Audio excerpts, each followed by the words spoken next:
I run a women's group called Women of the World in Eastriggs every Friday, so we meet 50 weeks of the year. I've got in my group women between 45 and 86 is my oldest lady, who's very young and active. What I really want to say about today is there's a lot of negativity within people who come. I suppose it's their opportunity to voice their concerns, but on the other side I would have liked to have heard more people stand up, and I should have stood up myself and said, you know, there's lots of opportunities there, but you know, really get up and get on with it yourself. I've started a women's group.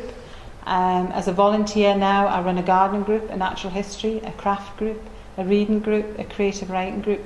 You only need a few people to come together. You don't need a massive amount of money, you just need a space, a room, somebody's house. There's no need for people to feel isolated. A group can be 3 or 4 people, and just really for people to, I just feel it's a waste of energy, a lot of the negativity, and try and turn that round and be more positive and look for opportunities to put things on in your communities to bring people together. And we found that one of the best and simplest ways of raising funds is to pass round to our members a loose change jar every time we meet.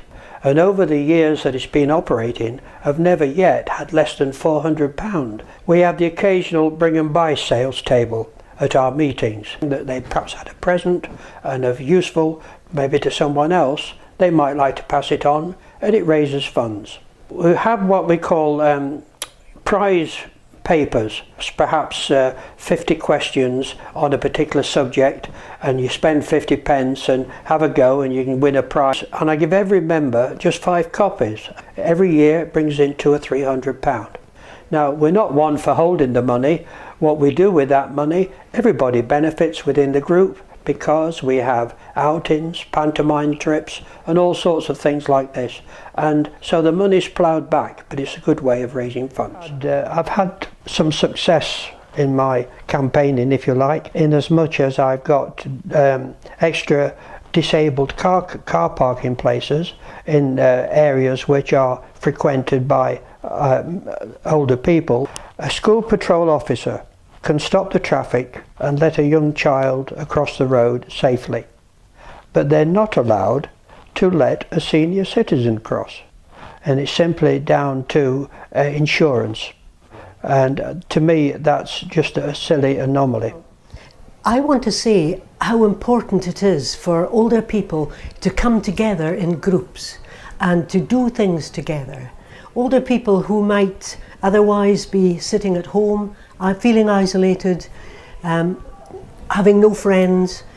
I feel that coming to a community centre like this and taking part in some of the activities that go on is a real boost for their confidence and brings them out of their isolation. And it's just so lovely to be with other people. I think having a good time is so important when you're older, when you're any age, but especially when you're older, because you can sit at home and think, oh, poor me, I've no friends, what can I do? Get up and go out, join something, and you'll find that you're not poor me anymore. Down here in the Markinch Community Centre, there's something on every week for people, every day of the week, different things, and they can come and they can join archery. The archery is, somebody said, the archery is aimed at the over 60s, so look out. I mentioned I was part of the Wise Guys groups in Highland Print Studio, and I was very fortunate to go on this group, and I just wanted that to be acknowledged for the people who actually were at the studio who've done such good work with us older men and encouraged us to experiment and freed us up to try new things. I think you've got to be proactive. You know, you do have to be proactive because things aren't going to come to you. You've got to go out there and find them.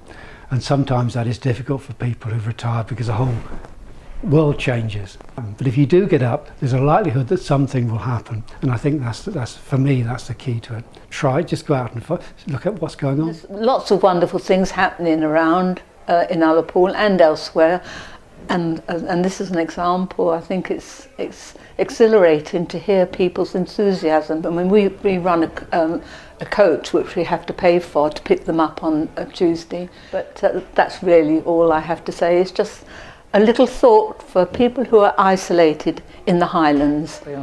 I'm in a Love Cafe on a Monday. I go out with them. That's for older folk, and I've got 3 people the impact of that in my cafe, joint love cafe, 3 women, and I'm trying to get more folk in. I think it's good, it's because we should be setting up all the time all over the place, not just every month every so we should be having every week. We should have a minibus picking them up and taking them back. And this place is really good. I really enjoy myself today, which is brilliant. And long may it continue.